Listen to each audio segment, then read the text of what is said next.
था, इबादत कैसे कबूल होती है।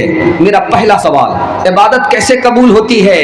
मैं आपको राज बता रहा हूँ। जिस तरह माँ अपने काले बेटे को चांद समझती है मोहब्बत की वजह से, जिस तरह बाप अपने माजूर बेटे को बेटा समझता है मोहब्बत की वजह से, उसी तरह अल्लाह अपनी रहमत की वजह से टूटे फूटे अमल को कबूल फरमा लेता है। जन्नत में कैसे दाखिला होगा, आदमी जन्नत में कैसे दाखिल होगा, ये मेरा दूसरा सवाल था। सिर्फ अमल से दाखिल नहीं होगा, इधर अमल होगा उधर अल्लाह का फजल होगा, आदमी जन्नत में दाखिल हो जाएगा। तीसरा और आखिरी सवाल, कैसे पता चलेगा हमारा ये अमल कबूल हुआ, वो अमल कबूल नहीं हुआ। मैं आपको राज बता रहा हूँ। सुन्नत के मुताबिक है, कबूल हुआ। पाक और हलाल है, कबूल हुआ। अल्लाह की रजा के लिए हुआ, कबूल हुआ। बार बार उस अमल को तौफीक मिल रही है करने के लिए, कबूल हुआ। और उस अमल पर पाबंदी है जिंदगी भर के लिए, इसका मतलब है ये अमल कबूल हो गया। वो अजब लोग थे, वो अजब लोग थे, जान क्या लोग थे। वो अजब लोग थे, जान क्या लोग थे। जिंदगी छोड़ दी बंदगी के लिए। वो अजब लोग थे, जान क्या लोग थे। जिंदगी छोड़ दी बंदगी के लिए। एक हम लोग हैं, जाने क्या लोग हैं। एक हम लोग हैं, जाने क्या लोग हैं। बंदगी छोड़ दी जिंदगी के लिए। रमजान में टोपी जेब में होगी, हाथ उठा दीजिए इंशाल्लाह। ये देखिए, जुमा में इंशाल्लाह टोपी होगी, हाथ उठाइए इंशाल्लाह। ये देखिए, बिल्कुल बाईपास जा रहे हैं। जरा ध्यान रखिएगा, ये जो जलसा हो रहा है ये जुमे की रात हो रहा है। आज की जो रात है वो जुमे की रात है। जुमे के हवाले से पैगाम दे रहा हूँ, खाता खुल रहा है। खाता अच्छा होगा इंशाल्लाह, खात्मा अच्छा होगा। दिल से सुनेंगे, हाथ उठा दीजिए इंशाल्लाह। डरने की बात नहीं है। 7 खून माफ है 12 बज जाने के बाद। जरा ध्यान रखिएगा, उससे ज्यादा गलती मत कीजिएगा वरना जनाजा ही पढ़ देंगे। जरा ध्यान रखिएगा, बहुत प्यारा मुताला आपकी खिदमत में लेकर के आ रहा हूँ। ये जुमा का दिन ईद का दिन होता है। क्यों होता है? इतवार के दिन से अल्लाह ने काम शुरू किया था। दुनिया को बनाने का काम अल्लाह ने इतवार से शुरू किया था और जुमा में आकर के मुकम्मल हो गया। इसलिए जुमा का दिन ईद का दिन है। दूसरी बात को याद रखिए, आप जुमा जुमा बोलते हैं, जुमा का क्या मतलब होता है? जुमा की नमाज, जुमा पढ़ने के लिए जा रहे हैं, जुमा पढ़ने के लिए जा रहे हैं, जुमा का दिन है, जुमा की नमाज है। क्या मतलब हुआ इसका? आपको सुनाने के लिए जा रहा हूं। अल्लाह आपके इल्म में इजाफा फरमाए। जन्नत से उतारा अल्लाह ने हजरत आदम को, जन्नत से उतारा अल्लाह ने हजरत हव्वा को। और ये कहां वो कहां भटकते रहे मुलाकात के लिए। और जिस दिन अल्लाह ने दोनों को एक जगह जमा कर दिया वो जुमा का दिन था। इसलिए जुमा को जुमा कहा जाता है। तीसरी बात को याद रखिएगा, कोई दुआ आपकी कबूल हो या ना हो, जुमा में एक घड़ी आती है। अगर उस दुआ को आप उस घड़ी में मांग लेंगे तो दुआ कबूल हो जाएगी। वो जुमा के दिन मिलेगी, किसी और दिन नहीं मिलेगी। चौथी बात को याद रखिएगा, बहुत ध्यान से सुनिएगा। जुमा के दिन 2 ही रकात पढ़ी जाती है, 2 से ज्यादा रकात नहीं पढ़ी जाती है। 2 रकात कहाँ गई, कहाँ है? हम जब जोहर पढ़ते थे तो 4 रकात पढ़ते थे। जुमा के दिन हम 2 ही रकात पढ़ते हैं। 2 रकात के बदले खुतबा दिया जा रहा है। ये खुतबा 2 रकात के बराबर है। और जब खुतबा दिया जाए तो खतीब का चेहरा देखना चाहिए। आप दुनिया में खतीब का चेहरा देखेंगे, इसके बदले अल्लाह जन्नत में अपना दीदार कराएगा। नमूने को जरा ध्यान से सुनिएगा। जब जुमा का दिन होता है, शनीचर का दिन होता है, तो दोपहर को अल्लाह जहन्नम को तेज करता है, जहन्नम को तेज करता है। उसमें घी डालता है, आग भड़कती है। घी डालता है, आग भड़कती है। लेकिन जब जुमा का दिन आता है तो आग बुझ जाती है, जलती ही नहीं है। एक बात को याद रखिएगा, हर नमाज की खुसूसियत नहीं है, सिर्फ जुमा की खुसूसियत है। इधर खुतबा शुरू हुआ, इससे पहले फरिश्ता रजिस्टर लेकर के आया। जो पहले आया उसका नाम लिखता है, ऊंट के बराबर सदका करने का सवाब मिला। उसके बाद आने वाले के लिए गाय को सदका करने के बराबर सवाब। उसके बाद आया बकरी और मुर्गी अंडा सदका करने के बराबर। इधर खुतबा शुरू हुआ, रजिस्टर बंद हो गया। नमाजी का जब नाम लिखा जाता है तो जुमे की नमाज होती है। इंशाअल्लाह मुकम्मल जुमा की पाबंदी करेंगे, हाथ उठाइए इंशाअल्लाह। 2-3 मिसाल मैं आपको दे रहा हूं। नमाज को दिल से पढ़ना है। दिल से नमाज पढ़ने पर अल्लाह ताला दिल से आपको कबूल करेगा। मैं 2-3 मिसाल दे रहा हूं, ज्यादा टाइम नहीं लूंगा। 2-3 मिसाल। गंज मुरादाबादी रहमतुल्लाह अलैह कहते हैं, जब मैं सजदे में जाता हूं मुझे इतना मजा आता है, इतना मजा आता है, ऐसा महसूस होता है कि खुदा ने मेरा बोसा ले लिया। कांदलवी रहमतुल्लाह अलैह, मौलाना यहया कांदलवी रहमतुल्लाह अलैह रुकू करते हैं, सजदा करते हैं, सजदा बड़ी देर से करते हैं। पूछा कि हजरत सजदा इतनी देर से क्यों करते हैं? कहा महसूस होता है कि खुदा की गोद में सर रख दिया है, उठाने को जी नहीं कर रहा है।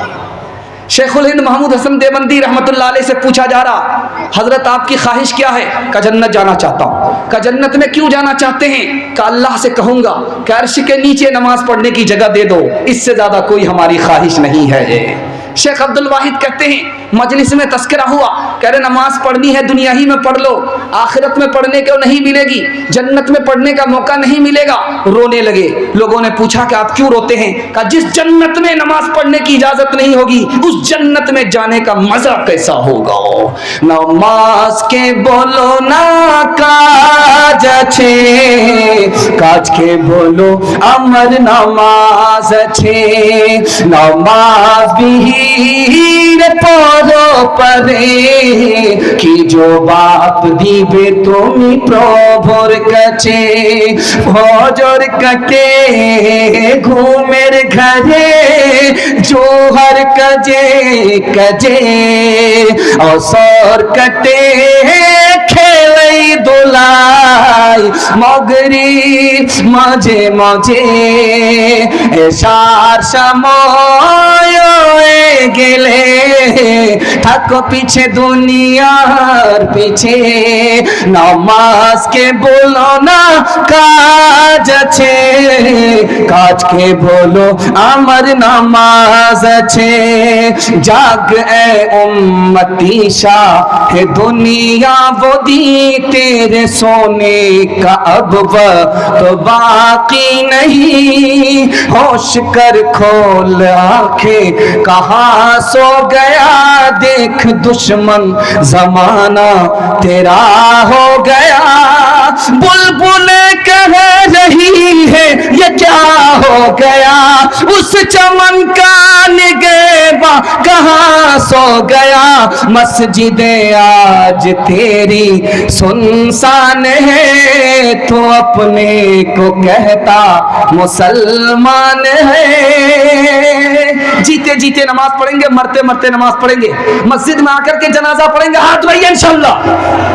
ये देखिए मस्जिद में आकर के जनाजा पढ़ेंगे। जरा ध्यान रखिएगा, बहुत प्यारा मुताला आपकी खिदमत में लेकर के आ रहा हूं, ध्यान से सुनिएगा। तबलीगी जमात के हवाले से सुना रहा हूं, इसको सुनिएगा।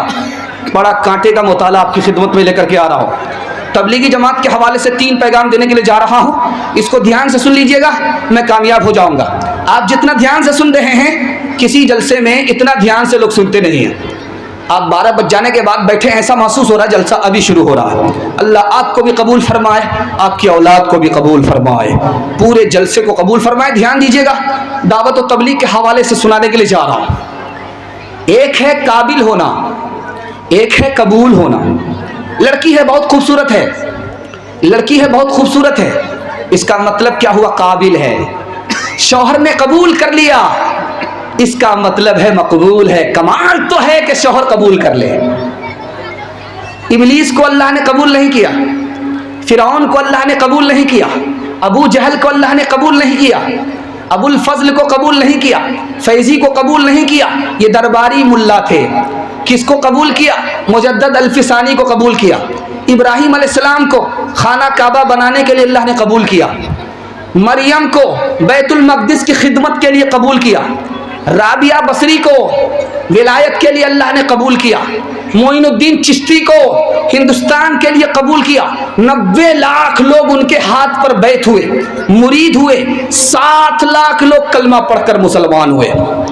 किसको कबूल किया? लाइन बलाइन सुना रहा हूं। इमाम बुखारी को कबूल किया।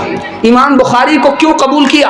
वो हदीस लिखने से पहले गुस्ल करते थे, गुस्ल करके 2 रकात नमाज पढ़ते थे।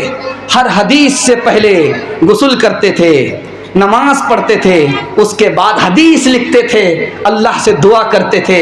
इंतकाल कर गए, फिर भी बुखारी शरीफ पढ़ी जा रही है। नाम को मर गए, धरती पर जिंदा। अब मैं आपको बताने के लिए जा रहा हूं, अल्लाह ने किसको कबूल किया? इमाम अबू हनीफा को कबूल किया। इमाम अबू हनीफा के मानने वाले कितने लोग हैं इस धरती पर? 80% है। 80% लोग इमाम अबू हनीफा को कबूल करते। और अल्लाह ने किसको कबूल किया? दारुल देवबंद को कबूल किया। पूरे एशिया में अल्लाह ने किसको कबूल किया? दारुल देवबंद को कबूल किया। आज बेटा पैदा होता है, नाना दुआ करता है, पोता पैदा होता है, दादा दुआ करता है कि मेरे बेटे को दारुल देवबंद में दाखिला नसीब हो जाए, वहां से आलिम बन जाए। इतना बड़ा इदारा किसने कबूल किया? अल्लाह ने कबूल किया। जब कबूल किया, इतना बड़ा इदारा हो गया, एशिया में इससे बड़ा इदारा कोई नहीं है। उस इदारे से ताल्लुक रहेगा, हाथ उठाइए इंशाअल्लाह। ये इल्म हुनर का गहवारा तारीख का हर शे पारा है, हर फूल वहाँ एक शोला है, हर सर्व वहाँ एक मीनारा है। आबिद के यकी से रोशन है सादात का सच्चा साफ अमल। आँखों ने कहाँ देखा होगा इखलास का ऐसा ताजमहल। को सारे वहाँ दब जाते हैं तो फान वहाँ रुक जाते हैं। उस काखे फकीरी के आगे शाहों के महल झुक जाते हैं। जो सबसे कमजोर बच्चा होगा उसको मदरसे में दाखिल करेंगे, हाथ उठा दीजिए। ये देखिए 2-4 आदमी फिर भी हाथ उठा रहे हैं। कुछ लोग सर पे ला करके हाथ रगड़ रहे हैं कि कोई देख नहीं रहा है, सब नजर आ रहा है। जरा ध्यान दीजिएगा, दूसरा मुताला आपकी खिदमत में लेकर के आ रहा हूं। देवबंद के आलिम कौन है, कारनामा क्या है, ये मैं आपको बताने के लिए जा रहा हूं। तौबत व तबलीग को सामने रखिए, नमूना लेकर के आ रहा हूं, इसको ध्यान से सुनिएगा। देवबंद 3 मरहले में बना। जमीन तैयार हुई, इल्म का बीज डाला गया, दरख्त को फल और फूल के काबिल बनाया गया। 3 मरहले में देवबंद बना। मुजद्दिद अल्फसानी ने जमीन तैयार किया, शाह वलीउल्लाह मुहद्दिस देहलवी ने इल्म का बीज डाला, हजरत नानोतवी ने इतना बड़ा इदारा बना दिया।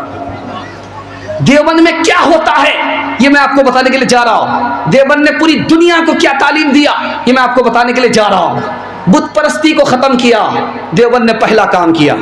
कबर परस्ती को खत्म किया, देवबंद ने दूसरा काम किया। नफ्स परस्ती को खत्म किया, देवबंद ने तीसरा काम किया। शहवत परस्ती को खत्म किया, देवबंद ने चौथा काम किया।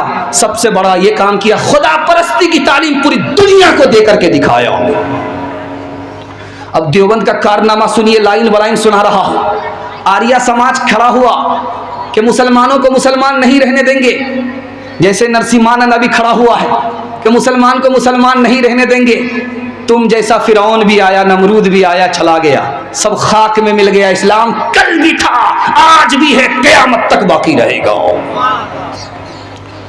आया था बर्बाद करने के लिए आर्या समाज। कौन खड़े हुए? हजरत नानोतवी खड़े हुए। आर्या समाज ऐसे गायब हो गया जैसे गधे के सर से सिंह गायब होता है। माल्टा की जेल में कौन पहुंचे हैं? शेखुल हिंद पहुंचे हैं। वहां क्या लिख रहे हैं? कुरान की तफसीर लिख रहे हैं। अनवर शाह कश्मीरी देवबंदी आलिम हैं, बुखारी की शरह लिख रहे हैं। इहयाउस सुनन देवबंदी आलिम लिखते हैं। बज़लुल मजहूद देवबंदी आलिम लिखते हैं। 18 साल मस्जिद नबवी में हदीस का दर्स किसने दिया? देवबंदी आलिम ने दिया, शेखुल इस्लाम हुसैन अहमद बदरी रहमतुल्लाह अलैह ने दिया। आपको सुनकर के हैरत होगी, 180 से ज्यादा मुल्कों में तबलीग को राइज किसने किया? मौलाना इलियास साहब रहमतुल्लाह अलैह ने किया। हालात के कदमों में कलंदर नहीं गिरता, टूटे जो सितारे तो जमीन पर नहीं गिरता, गिरते हैं बड़े शौक से समंदर में दरिया, लेकिन किसी दरिया में समंदर नहीं गिरता। नानौत भी कलश कर सिद्को वफा का पैकर, उलमाए देवबंद, उलमाए देवबंद हक गोई के जुर्म में योरिश हो या मन में सहते रहे सितम उलमाए देवबंद। पानीपत के वो जजीरे, वो माल्टा के रातें, शेरों के हौसले की सिद्को वफा की बातें, महमूद मदनी प्यारे फिस्ते रहे वो सारे, लेकिन हुए न खम उलमाए देवबंद। मैं बात का इलाका तारीकियों का डेरा, इलियास ने लहराया तबलीग का ये फेरा। उनकी तड़प को देखो, फिक्रो करब को देखो, सारे जहान का गम उलमाए देवबंद।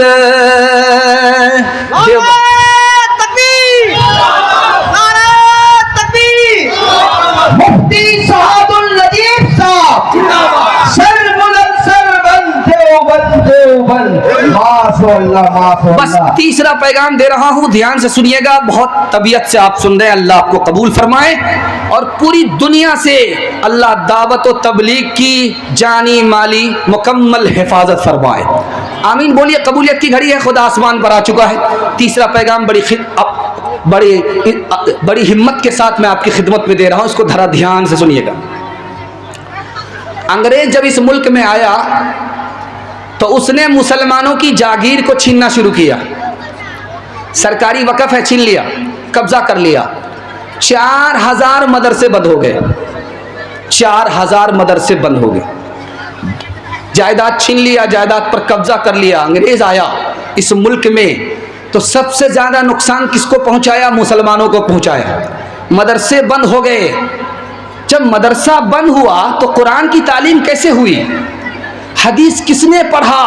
हमारे बच्चे ने नहीं पढ़ा, हमारे खानदान ने नहीं पढ़ा। आलिमों ने चोरी छुपे अपने बच्चे को पढ़ाया, उन्होंने अपने बच्चे को पढ़ाया। आलिम की बरकत से ये दीन हम तक पहुंचा और क़यामत तक इन्हीं मदरसे की बरकत से बाकी रहेगा। आलिम की जरूरत यहां भी है, वहां भी है। 2 मिसाल पर पैगाम खत्म कर रहा हूं। इंशाअल्लाह आलिम से रिश्ता रहेगा, हाथ उठाइए इंशाअल्लाह। मौलाना इलियास साहब से रिश्ता रहेगा, हाथ उठाइए इंशाअल्लाह। 4 महीना में कम वक्त लगाएंगे, हाथ उठाइए इंशाअल्लाह। ये देखिए, मौलाना इलियास साहब से रिश्ता रहेगा, 4 महीना नहीं देंगे। जरा ध्यान रखिएगा, बहुत प्यारा मुताला आपकी खिदमत में ला रहा हूं, ध्यान से सुनिएगा। जब हमारा निकाह होता है, जब तक आलिम का खुतबा नहीं होता वो औरत हमारे लिए हलाल नहीं होती। दुनिया में भी आलिम की जरूरत है, जन्नत में भी आलिम की जरूरत होगी। खुदा जन्नत दे देगा, बंदे से कहेगा जाओ हमने सब कुछ दे दिया, लेकिन बंदा पलट करके पूछेगा या अल्लाह कुछ और बाकी है? कि अपने आलिम से जाकर के पूछो। कुछ और बाकी है तो अपने आलिम से जाकर के पूछो। जब लोग आलिम के पास आएंगे कि जन्नत तो मिल गई है, क्या बाकी है? अरे अल्लाह के बंदे जन्नत ही मिली है, जन्नत का बनाने वाला खुदा, उसका दीदार कहाँ मिला? यहां भी आलिम की जरूरत, वहां भी आलिम की जरूरत। यही है जिनके सोने को फजीलत है इबादत पर, इन्हीं के इत्तिका पर नाज करती है मुसलमानी। यही है जिनके सोने को फजीलत है इबादत पर, इन्हीं के इत्तिका पर नाज करती है मुसलमानी। अगर खलवत में बैठे हो तो जलवत का मजा आए, जो आए अपनी जलवत में तो साकित हो सखुंदानी।